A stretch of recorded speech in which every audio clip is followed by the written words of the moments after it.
लगी हुई थी पार्लियामेंट के पर, वो मूर्ति ये कह रही थी कि मंदिरों में कुछ नहीं रखा है, ये जो कुछ है ये लोकतंत्र के मंदिर पार्लियामेंट के अंदर है। इस पार्लियामेंट के अंदर आप जाइए और कानून के निर्माता बनिए। तो कानून के निर्माता बनने के लिए पूरे देश के बच्चों के लिए, पूरे देश की जनता के लिए वो मूर्ति प्रेरित करती थी। तो उस मूर्ति को अंधेरे में जाकर के ऐसी जगह लगा दिया है जहाँ कोई देख नहीं सकता। इस बार देखा तो बड़ा अफसोस हुआ, मूर्ति को छोटे चबूतरे पर रख दिया गया है और उसके साथ और भी मूर्तियाँ हैं।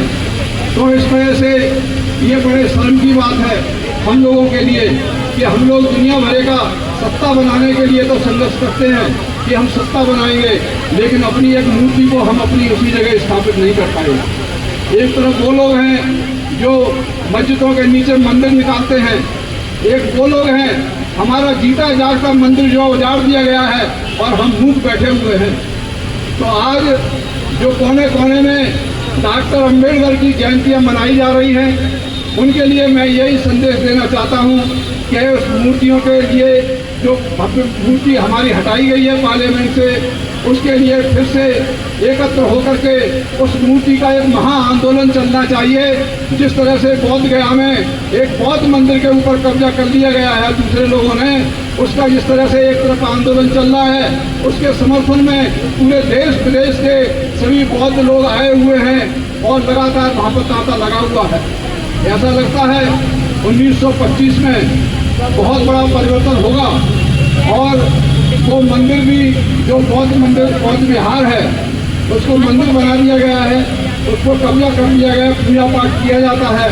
तो इसलिए सम्राट अशोक का वो प्रतीक उसको बहाल करना है एक तरफ, दूसरी तरफ पार्लियामेंट की मूर्ति जो हटाई गई है, विस्थापित की गई है, उसको बहाल करने का हमारा संकल्प आज के दिन लेना चाहिए। क्योंकि कोई भी जयंती ऐसे ही नहीं मनाई जाती, हर जयंती का कोई न कोई उद्देश्य होना चाहिए, कोई न कोई संकल्प होना चाहिए। तो मैं समझता हूँ बाबा साहब डॉक्टर अम्बेडकर ने ही कहा था कि राजनीतिक ताकत वो चाबी है जिससे सभी दरवाजे खोले जा सकते हैं। लेकिन आज हम बहुत कमज़ोर हो गए हैं। हमारा बहुजन समाज जयंतियाँ मनाता है, टुकड़ों में बढ़ करके मनाता है, लेकिन हमारी जो राजनीतिक सत्ता बाबा साहब डॉक्टर अम्बेडकर ने शुरू की थी 1927 से, जब उन्होंने महाकाल के लिए पानी का सत्याग्रह शुरू किया था, जिसको पानी पीने का अधिकार नहीं था, उन लोगों के लिए सत्ता का अधिकार बाबा साहब डॉक्टर अम्बेडकर ने दिया, जब उन्होंने एक वोट का अधिकार हमारे लिए दिया। उस दिन से हमारी जो किस्मत थी वो बदल दी।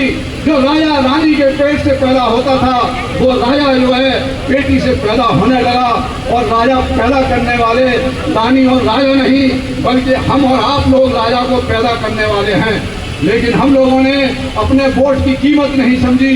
हम मतलब मिठाई में उड़ा देते हैं, अपने वोट के लिए बहुत सस्ता समझते हैं। जिस तरह से हमारे लोगों का मजदूरी बहुत सस्ती है, सस्ती मजदूरी पे काम करके बड़े बड़े पूंजीपति और धन्ना सेठों का मालदार बनाते हैं, उसी तरह से हम वोट के लिए बर्बाद करके अपने मालिकों के लिए इस देश का मालिक बनाते हैं और हम मजदूर रह जाते हैं। हम शिक्षा की भीख मांगते हैं, हम रोजगार की भीख मांगते हैं, और हम जो है एमएलए बन जाते हैं, एमपी बन जाते हैं, लेकिन गुलाम एमएलए और एमपी से कोई फायदा नहीं है।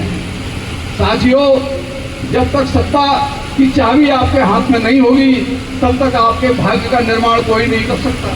अगर भाग्य का निर्माण करना है तो माननीय कांशीराम जी ने हमें सिखाया कि हमें अपने वोट के लिए एकत्र करना है। जो हमारा बिखरा हुआ जातियों में वोट है उसको जमात में बदलना है। उस जमात का नाम उन्होंने बहुजन समाज रखा। आप जानते हैं कि बहुजन समाज के अंदर हमारे एक भाई कह रहे थे मैं जाट हूँ, दलित नहीं हूँ, लेकिन जाट भी दलित होते हैं। मेरे भाई बैठे हो तो सुन लें, क्योंकि सब छोटू राम का जरा सुन लो इतिहास। सब छोटू राम के लिए जब वो उधर मंत्री बने थे वो जाटों के सबसे बड़े लीडर थे, लाहौर में बैठते थे। उनका जरा चुनाव पत्र तो निकाल के देख लो, उसके आगे शूद्र लिखा हुआ है। तो शूद्र क्या दलित नहीं होते हैं? हमारे लोगों का कोई भी इस समय चरित्र नहीं है। हमारे लोग ऊंचा बनने के फिराक में रहते हैं, लेकिन माननीय कांशीराम जी का धन्य है, जब उन्होंने मंडल कमीशन के लिए संघर्ष किया तो जो मूछ लगाने वाले लोग जो छोटे से ऊंचा बनते थे उनके लिए एक झटके में 1990 में नीचा कर दिया और उनकी पूंछ को काट दिया और वो जो है ओबीसी बन गई और आज आरक्षण के लिए संघर्ष करने लगे। जिनके साथ जो आरक्षण के लिए संघर्ष कर रहे थे तो जब उनको आरक्षण मिला तो वो लोग सड़कों के ऊपर आकर के जलने लगे, उनके आरक्षण का विरोध किया गया।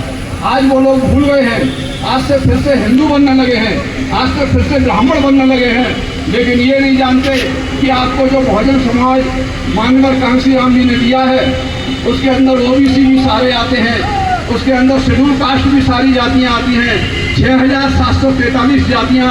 और जो लोग कन्वर्ट हो गए हैं, जो दलितों से कन्वर्ट होकर के मुसलमान बन गए हैं, सिख बन गए, ईसाई बन गए हैं, जो लोग उनसे कन्वर्ट होकर के जो ओबीसी जो लोग हैं, जो दलित लोग हैं, वो भी बहुजन समाज के अंग हैं। इसलिए माननीय कांशीराम साहब ने बामसेफ नाम की सबसे पहले एक संस्था बनाई थी जो हमारे लोगों का दिमाग खराब हो गया था, पढ़े लिखे लोगों का, उनका दिमाग सही करने के लिए बामसेफ से उनको सिखाया था कि तुम सब लोग शूद्र हो, ये हमें शूद्र कहते हैं और तुम अपने लिए क्षत्रिय कहते हो। कोई भी अपने को क्षत्रिय से नीचे मानने वाला तैयार नहीं है, लेकिन नाली का आप कूड़ा साफ करते हैं, दूसरी तरफ क्षत्रिय कहते हैं, रिक्शा चलाते हैं वो भी क्षत्रिय है, खेतों में काम करता है वो भी क्षत्रिय है, अपने को क्षत्रिय से नीचे कोई भी नहीं समझता। लेकिन आपको पता होना चाहिए कि हम कभी क्षत्रिय थे, लेकिन आज क्षत्रिय नहीं है, आज दूसरे की छतरी के नीचे रहे हैं। कभी हमारी छतरी हुआ करती थी, हमारे छत्रप हुआ करते थे, जब इस देश के ऊपर बौद्धों का शासन होता था, भगवान बुद्ध भी तो क्षत्रिय थे। आज हम भी क्षत्रिय हैं, लेकिन वो क्षत्रिय हैं भगवान बुद्ध के, वो सम्राट अशोक वाले क्षत्रिय हैं, लेकिन अपना क्षत्रियता आपको फिर से पैदा करना पड़ेगा। बाबा साहब डॉक्टर अम्बेडकर धन्य हैं जिन्होंने